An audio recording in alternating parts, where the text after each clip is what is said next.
नमस्कार साथियों, केसी सामुता YouTube channel पर आपका स्वागत है।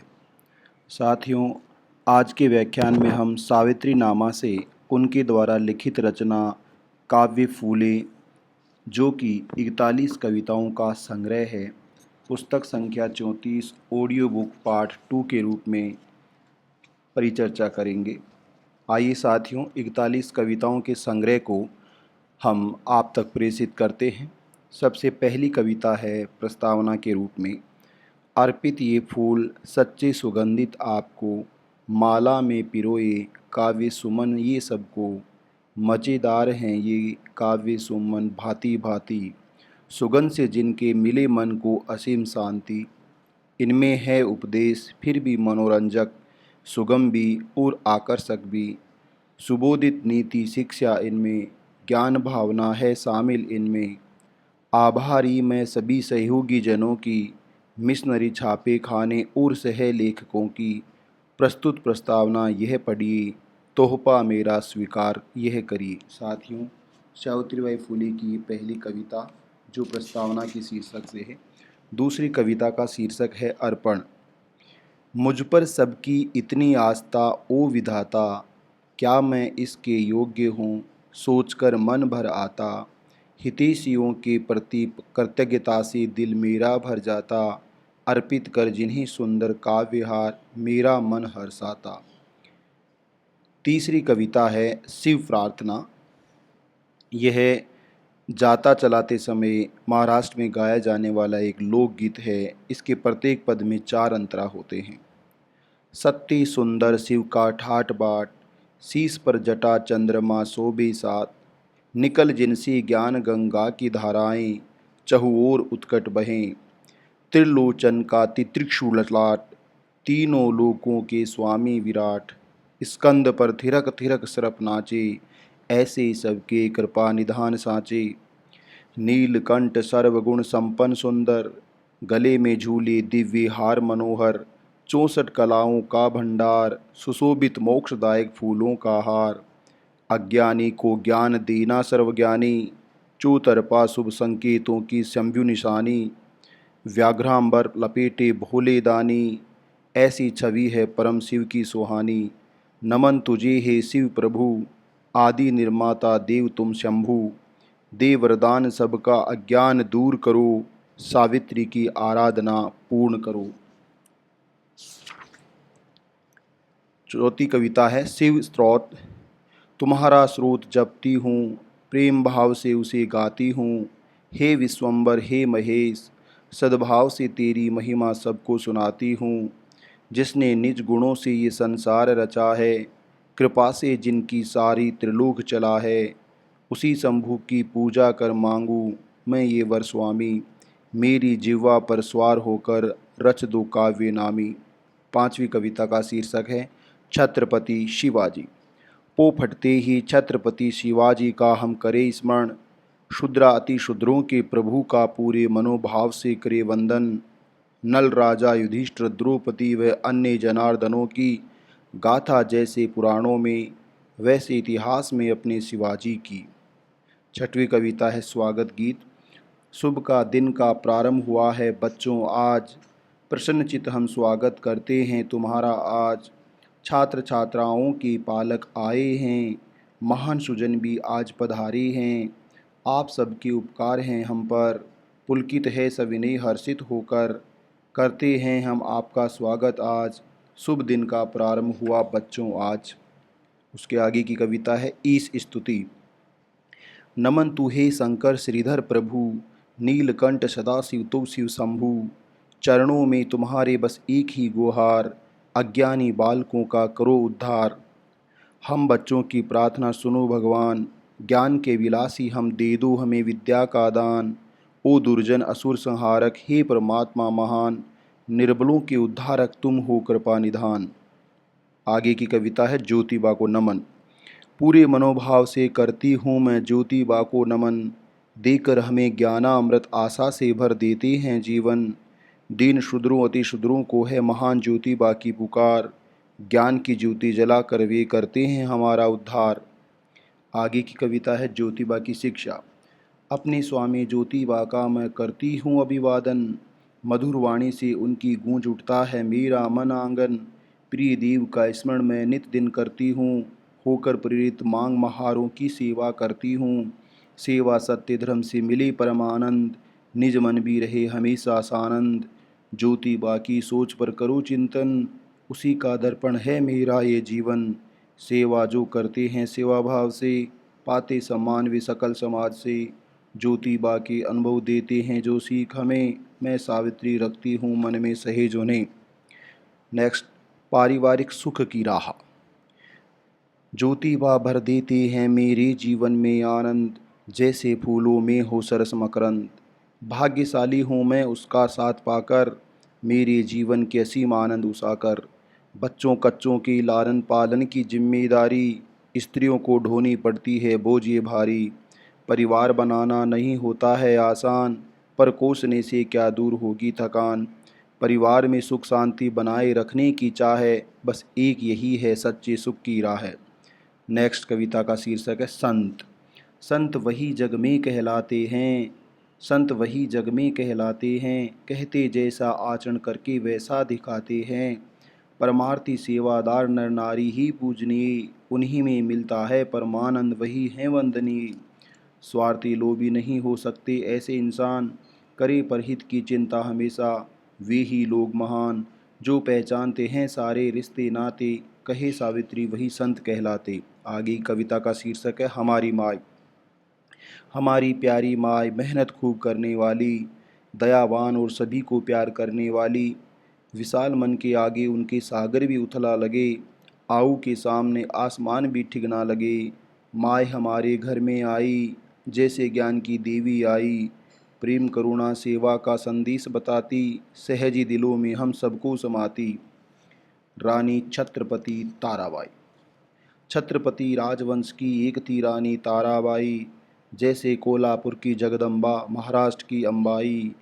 शत्रु पर धावा बोल बन जाती थी उनका काल, अपने भीषण प्रहारों से कर देती थी उनको बेहाल। दामिनी सी चपल उतारती सबको मौत के घाट, शत्रुओं के रक्त से देती थी रणभूमि पाट। छत्रपति ताराबाई थी अद्वितीय राग रागिनी, वीरों की रणदेवी थी अदम्य शौर्य के लिए जानी मानी। जय भवानी की जय जयकार, जय जय तारा रानी, जय जयकार कर नमन करती हूँ हे महारानी। कोल्हापुर की महान रानी का यश मैं गाती, छत्रपति सिंहासन की जो थी शोभा बढ़ाती। हाथों में रखी तलवार जैसे देवी भवानी, अभिनंदन तुम्हें रानी ताराबाई रिपु मर्दिनी। ताराबाई मेरी मर्दानी महान, रणचंडी की गाथा जाने जहान। श्रद्धा की पात्र हो तुम रणदेवी, चरणों में नतमस्तक हूँ हे देवी। आगे की कविता का शीर्षक है मेरी जन्मभूमि। मेरा नेहर नाय गाँव है पुराना गांव देहात, सुंदर गीत पोवाड़ों में दर्ज है उसकी बात। राम के युग में बंदर थे, पांडवों के समय लोमड़ियाँ, आगे चलकर मूलवासी रटवंशियों की हैं कहानियाँ। अपनों के संग शिवाजी ने कायम किया राज, लोक हितकारी था मूलवासियों का स्वराज। दूरदर्शिता से जिनको नया गांव समृद्ध हुआ, पाटिल नेम से थे इस गांव के मुखिया। उनके ही कुल में मैंने जन्म लिया, इस वंदनीय जन्मभूमि से करती हूँ मैं प्रीत। हर तरफ गाती हूँ मैं इसके गीत। अनेकानेक जाति जनजाति और कुशल शिल्पकार रहते थे सिवान में घुल मिलकर, आपसी स्नेह था अपार। बारिश पानी का संकट न था, होती थी फसलें सारी। कुएं के आजू बाजू फूलों फलों से सजी रहती हर क्यारी। पंछी मनोहर गीत सुनाते, तितलियाँ खूब मंडराती। प्रकृति की विविध छटाएं सब यहाँ नजर आ जाती। हर किसान था महान बली राजा जैसा दानी, मानो उनका कस्यपुर था मेरा नया गांव नामी।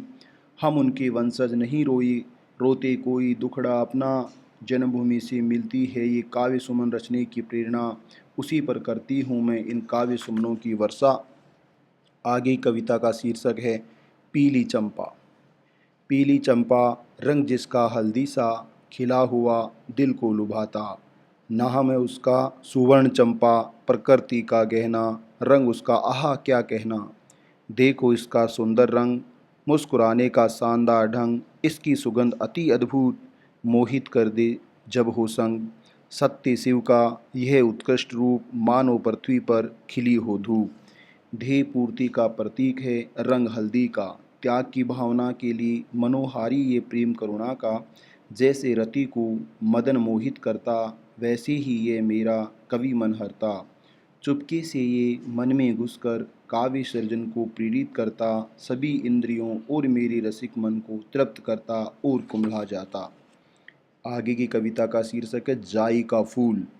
देख रही थी जब मैं जाई के नाजुक फूल को, शर्मीली नज़र से वह भी मानो निहार रहा हो मुझको।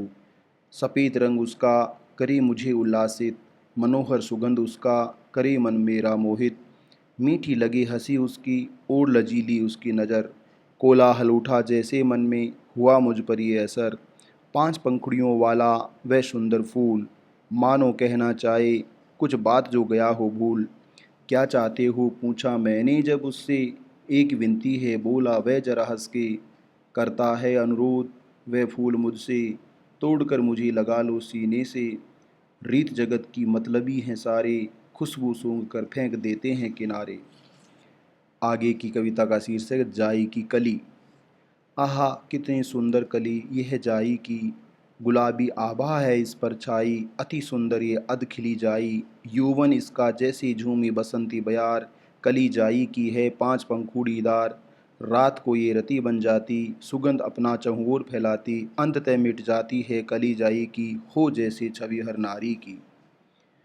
गुलाब का फूल। एक फूल गुलाब और दूजा फूल कनेर, एक फूल गुलाब और दूजा फूल कनेर, स्वरूप दोनों का एक सा पर अंतर बहुतेर। जैसे काला कोवा तो दूजा लगे राजहंस, एक से कृष्ण याद आवे तो दूजे से पापी कंस। एक है ऐरावत तो दूजा श्याम भट्ट की घोड़ी, कहो तुम ही दोनों में क्या अंतर है ये थोड़ी। बिल्कुल भिन्न हैं दोनों फूल, सुगंधित मनोहर गुलाब लगे अद्वितीय फूल। कहे सावित्री गुलाब सा मानव भी है अद्वितीय प्राणी, इसे मन में बसा लो यही है सच्ची वाणी। आगे की कविता का शीर्षक है तितली और फूल की कली। तितली एक कीट अति सुंदर, कितना आकर्षक कितना मनोहर, प्रवाल रंग की चमकदार आंखें उसकी, हंसकर कहे बात इस जग की। मखमली पंख और उसका पीला रंग, ख्वाब हो जैसे छोटी बड़ी चितियों के संग। वक्र पैरों से कैसे उड़ान ये भरता, एक फूल से दूसरे पर मजे से देखो कैसे उड़ता। रूप देख उसका काली हो गई उसकी कायल, प्रीत की आस जगी दिल उसका हो गया घायल। कली थी सुंदर और काया उसकी बड़ी कोमल, होश खो बन बैठी दीवानी फूटने लगे ख्वाहिश के कोपल। कर इशारे मनमीत को अपने पास बुलाए, हो बेताब करे प्रतीक्षा जल्दी से मिलन की घड़ी आए। भाग कर आए वह उसके पास करे न कोई बहाना, कली के मन में आस जगी थी चाहे वह जताना। मार झपट्टा तेजी से तितली, बैठता है उसके ऊपर मजे से। अमृत से भरी कली मदहोशी में, देती आश्रय उसे अपने सीने में। लेकिन रूप विनाशक उसका वह चितचोर, कली के जीवन में कर देता अंधियारा घनघोर। उसका सारा अमृत निचोड़कर चल देता है उसे निष्प्राण छोड़कर। कर लेता किनारा स्वाद उसका चूस कर, देखता नहीं वह उसे फिर कभी पलट कर। उसे छोड़ दूसरी को ढूंढे, करे न कोई लिहाज, बेशरम को ऐसा करने में आए न कोई लाज। कौन सी और कहाँ की कली, हंस हंस कर वह कहता, पुरानी छोड़ हर बार शिकार नहीं वह ढूंढता। दुनिया की रीत छल कपट उच्छृंखलता देख कर, कहे सावित्री हैरान हूँ मैं ये सब सोच कर। आगे की कविता है मानव और सृष्टि। वर्षा हुई सिवान में नहाकर निर्मल हुई सृष्टि, फलों फूलों और फसलों को मिली संतुष्टि। रिमझिम वर्षा की फुहार से खिल उठी है सृष्टि सारी, फलों फूलों की नक्काशी की दरहाने ओढ़ी चुनर न्यारी। कोयल कूक कूक कर गाती, नाचे मोर संग संग, फूलों पर मंडराए भृंग हो मनता मतंग। सुंदर सृष्टि सुंदर मानव सुंदर सारा जीवन, हर तरफ बयार लाएगा सद्भावना का सावन। मानव जीवन को सहज सभ्य करे, भय चिंता को सब दूर करे, सब जिए और दूसरे से प्रेम करे, जीवन में अपने इसी का अनुसरण करे। एक ही सिक्के के दो पहलू मानव और सृष्टि, इस खजाने को बचाने की बस यही उक्ति। शूद्रों की व्याधि। 2000 वर्षों से शूद्र एक व्याधि से पीड़ित, भूस्वामियों की गुलामियों से हैं अब तक दमित। हाल देख उनका मन बगावत कर उठता है, क्या इससे मुक्ति का कोई सहज रास्ता हो सकता है। शिक्षा ही एकमात्र राह और नहीं विकल्प, गुलामी की जंजीरें तोड़ मानवता का करे संकल्प। आगे कविता का शीर्षक है दृष्टा कवि। काव्य ज्ञान का वह बड़ा भक्त, साहित्य और कला के नवरसों के प्रति है आसक्त। काव्य की अविरल धाराएं बहती मुख से, दृष्टा कवि है नवचंडी केवर से। बैठ जीवा पर उसकी देवी काव्य रचना करती, शंभू की जटा से जैसे शुभ्र गंगा बहती। मधुर शब्दों की लगातार कवि मुख से बहती धार, मानस सरोवर सुगंधित पुष्पों का बनता है सुंदर शब्दों का। चार विधाओं और 64 कलाओं से युक्त, नवरस के नवरत्नों से सरयुक्त। कभी सोचे वे जग का अनोखा चित्रण, और काव्य उसका नित नव सर्जन। दिव्य दृष्टि उसके काव्य में, सत्य शिव सुंदर है उसके साक्ष्य में। प्रेमी कवि और प्रेम भरा काव्य। कवि भरता है कल्पना की उड़ान, कभी सुख तो कभी दुख का विधान। खुश होता है कभी स्वर्ग से, कभी जले नरक के ताप से। एक पल हंसे दूजे पल रोए, रोते रोते कभी नाचे, कभी ईश्वर के गीत गावे। काव्य रचना उसकी कल्पनातीत, कभी गाता है दिव्य सुर में गीत, कभी दिखती है उसको कोई परी जो प्यार करे उससे बन मन चली। मृदुभाषी व बातों में उसकी मिठास, विनती करती है उससे खास, बुलाकर उसको अपने पास, पास बुलाकर कवि को चूमती, कवि के मन में ये छवि झूमती। मनु के कुबोल। कहे मनु जो हल चलावे, मूर्ख वे श्रमजीवी जन कहलावे। मत करो खेती मनुस्मृति मरती कहती है, वही ब्राह्मणों को धर्माज्ञा देती है। कहे मनु पूर्व जन्म के पाप से शूद्र जन्मते हैं, एक जन्म का प्रायश्चित दूसरे जन्म में करते हैं। विषमता भेदभाव बनी है रीत समाज की, जिससे अमानवीय नीति कायम है दुर्तों की आज भी। दिव्य खेती। दिव्य है खेती जिससे उगाए हम अनाज, खाकर जिसे तृप्त हो ये सकल समाज। शूद्र खेती कर जैसे तैसे निज पेट पालते हैं, उच्च वर्णीय बिन श्रम के 56 भोग खाते हैं। भेदभावपूर्ण उनका आचार विचार, करे शराबियों सा व्यवहार। बक बक में है उनकी केवल स्वार्थ और दुर्विचार। ज्ञान प्राप्त वे करते हैं जो खेती करते हैं, ज्ञान से मिले सुख शांति, स्वाभिमान से वे रहते हैं। श्रेष्ठ धन। सुबह सवेरे तुम बच्चों नहा धोकर लेना मंजन, होकर शुद्ध करना रोज अपने माता पिता को वंदन। स्मरण कर गुरु शंभु अनादि, पढ़ाई में फिर तुम लग जाओ मन। घर बैठे नष्ट करो न करो समय मूल्यवान, कुछ करने का तुम करो जतन। विद्या को देवता मानो, करो नित दिन ग्रहण उसे। एकाग्र मन से करो पाठ पठन, सब कहते ज्ञान जिसे। सभी धनों से श्रेष्ठ है ये विद्या का धन है, जिसके पास है ज्ञान उसी का है सफल जीवन। बच्चों को सलाह। जो काम करना है आज दम लगा कर कर लो अब, जो दोपहर तक करना था जाकर तुरंत कर लो सब। करना है जो पल भर बाद, कर डालो समय रहते वे काम, क्योंकि मृत्यु नहीं पहुंचती क्या कर लिए तुमने सारे काम। अंग्रेजी माई। अंग्रेजी माई की बोली स्पष्ट और उदार, पूरे मन से करती है शूद्रों से प्यार। ये अंग्रेजी माई का राज है, मुगलों का तख्त ताज नहीं। पेशवाई के दिन बीते अब मूर्खों का राज नहीं। अंग्रेजी माई ज्ञान सच्चा हमें देती, मानवता का दूध पिला शूद्रों को समर्थ कर देती। दे तालीम उनको, दूर करती अज्ञानता, जोड़ती है शूद्रों को मनुष्यता से नाता। मन्नत। तेल सिंदूर के लेपन से बन जाता है पत्थर अब ईश्वर। महसोबा खेसोबा इतने डरावने भगवान, लेकिन आस्तावान बढ़ाते उनकी शान। बकरे के चढ़ावे से मन्नत की निभाते हैं रस्म, जैसे बच्चे की चाह में पूरा करने की खाते हैं कसम।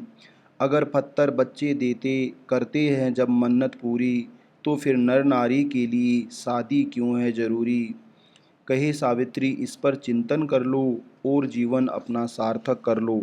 आगे की कविता का शीर्षक है शूद्र शब्द का अर्थ। शूद्र एक शब्द जिसका मूलवासी अर्थ, शक्तिशाली आक्रांताओं ने किया अर्थ अनर्थ। ईरानी ब्राह्मणों को पराजित किया शूद्रों ने, अंग्रेजी को भी धूल चटाया साहसी शूद्रों ने।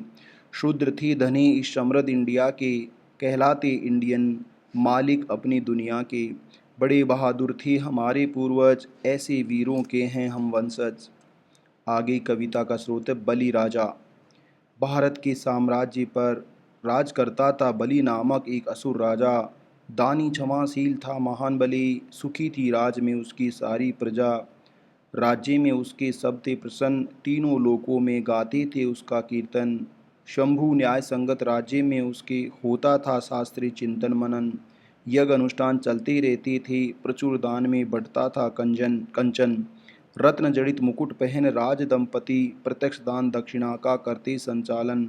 बलि राजा और पत्नी विंध्याचली, दोनों रहते थे साथ, दान दक्षिणा करते थे दोनों बढ़ाकर अपने हाथ। इस दानी दंपति का गाते हैं हम कीर्तन, ये हमारे पूर्वज और उनके गुरु शुक्रानन। हम हैं उनके वंशज, हर कदम पर उन्हें करते नमन। हे पुण्यात्मा बलि राजा, गाते हैं हम तुम्हारा स्तवन। आगे कविता है अंग्रेजी सीखो। उद्यम करो स्वावलंबी बनो, श्रम कर तुम ज्ञानवान धनवान बनो।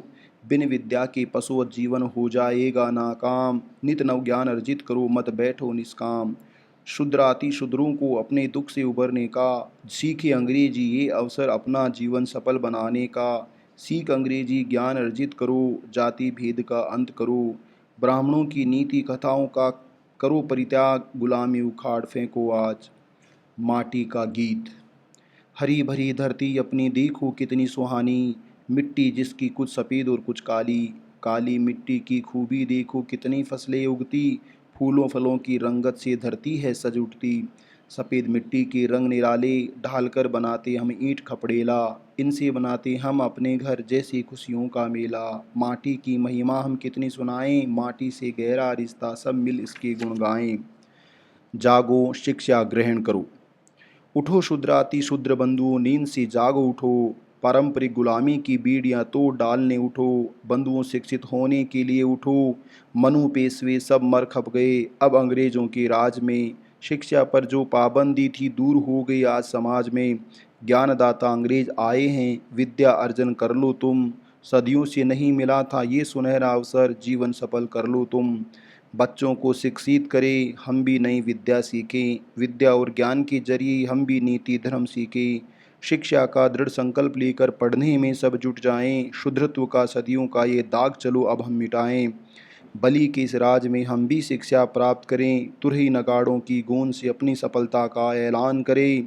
इस शुभ कार्य में बुरी नज़र न लगे किसी की, दुष्ट ब्राह्मणों को दूर रखो छाया भी न पड़े उनकी। है ये आह्वान शिक्षा के लिए अथक परिश्रम करो, परंपरागत गुलामी की बीड़ियां तोड़ने उठो। आगे की कविता का शीर्षक है शूद्रों का प्रावलंबन। शूद्राति शूद्र सारे अज्ञान के मारे हुए, कर्मकांडी रूढ़िवादी अभाव से हारे हुए। सुख के सपने नहीं देखते, दुख को ही सुख मानते हैं। जैसे बनाया विधाता ने वैसे रहो, नीति निर्देश यही जानते हैं। परजीवी ब्राह्मण घूम घूम कर मांगते हैं भिक्षा, स्वर्गीय पुण्य कमाने की शूद्रों को बेकारी की देते हैं शिक्षा। ज्ञान की दृष्टि से हीन शूद्र नहीं देख पाते अपना दुख, परिश्रमी पर स्वावलंबी नहीं कहाँ जानते कोई मानवोचित सुख। बोलने वाली गुड़िया। सुंदर गुड़िया मेरी प्यारी, नाम सुनोली है बड़ी न्यारी। होले से उसे मैं स्नेह से उठाती हूँ, नज़र के सामने हर पल रखती हूँ। कभी हंसे तो कभी ये रूठे, और फिर अचानक बोल उठे। कभी बोले दीदी मेरे संग खेलो तुम, उछालो मुझे भी हवाओं के संग झूम। बात सुनो उसकी लगा मुझे डर, प्यारी गुड़िया को कैसे उछालूं मैं ऊपर। ऐसे खेल में क्यों खेलती जिसमें वह गिरकर टूट जाती। सीने से लगाकर उसे मैंने सहलाया, चूम कर उसका मुख उसे मैंने समझाया। ऐसी खतरनाक खेल जो खेलता देता है खतरे को न्योता। सुरक्षित खेल खेलो मेरी बात सुनो, सुनोली तुम भी मेरी बात सुनो। मेरी बस यही सलाह है, जीवन सुरक्षित तभी खुशियाँ अथाह है। आगे की कविता का शीर्षक क्या उन्हें मानव कहा जाए, जिनके पास ज्ञान नहीं विद्या नहीं और प्राप्त करने की कोई इच्छा नहीं। बुद्धि है पर व्यर्थ है सब, क्या मानव होकर भी मानव हैं सब। मनुष्य होकर मनुष्यता नहीं जिनमें, क्या उन्हें मानव कहा जाए। मुफ्त की रोटी तोड़ते हैं, जानवरों सा मुँह जोते हैं। न कोई सोच जिनका न कोई विचार, कहाँ उन्हें मनुष्य कहलाने का अधिकार। मनुष्य होकर मनुष्यता नहीं जिनमें, क्या उन्हें मानव कहा जाए। घर में ढेरों बच्चे भूख से कुमलाए, करे व्यसन और रहे बुराए। आलसी जो जन करे न कोई काम धाम, कैसे दे उन्हें मानव का नाम। मनुष्य होकर मनुष्यता नहीं जिनमें, क्या उन्हें मानव कहा जाए। सहानुभूति न मिले किसी की, न कोई मदद मिले किसी की, फिर भी न कोई चिंता सताती, क्यों उन्हें मनुष्यता याद नहीं आती। मनुष्य होकर मनुष्यता नहीं जिनमें, क्या उन्हें मानव कहा जाए। कर्म छोड़ भाग्य जानने को हैं लालायत, स्वर्ग नरक की कल्पना से संतुष्ट हैं प्राश्रित। पशु भी ऐसे भ्रम में न रहते, फिर मनुष्य होकर क्यों दुख सहते। मनुष्य होकर मनुष्यता नहीं जिनमें, क्या उन्हें मानव कहा जाए। औरतें दिन रात खटती हैं, निकम्मों की ज़िंदगी चैन से गुजरती है। पशु पक्षियों में ये भेदभाव नहीं, जो न करे श्रम वह इंसान नहीं। मनुष्य होकर मनुष्यता नहीं जिनमें, क्या उन्हें मानव कहा जाए। दयनीय गरीबी उन्हें सताती, किसी से न छुपते छुपाती। निंदा सब उनकी करते हैं, फिर भी श्रम कोई नहीं करते हैं। मनुष्य होकर मनुष्यता नहीं जिनमें, क्या उन्हें मानव कहा जाए। लिखना पढ़ना जानते नहीं, किसी का उपदेश मानते नहीं। पशु भी समझते हैं, वे समझते नहीं। पाया तन मनुष्य का, पर है इंसान नहीं। मनुष्य होकर मनुष्यता नहीं जिनमें, क्या उन्हें मानव कहा जाए। पशुवत जीने में न आए कोई लाज, गुलामी को सुख मानते हैं वे काज। ये पशुता की है निशानी, कहे सावित्री तुम समझो मेरी वाणी। मनुष्य होकर मनुष्यता नहीं जिनमें, क्या उन्हें मानव कहा जाए। दूसरों की कोई मदद नहीं, सेवा त्याग दया का भाव नहीं। जिनके पास कोई सद्गुण नहीं, है मानव पर मानव जैसा मन नहीं। मनुष्य होकर मनुष्यता नहीं जिनमें, क्या उन्हें मानव कहा जाए।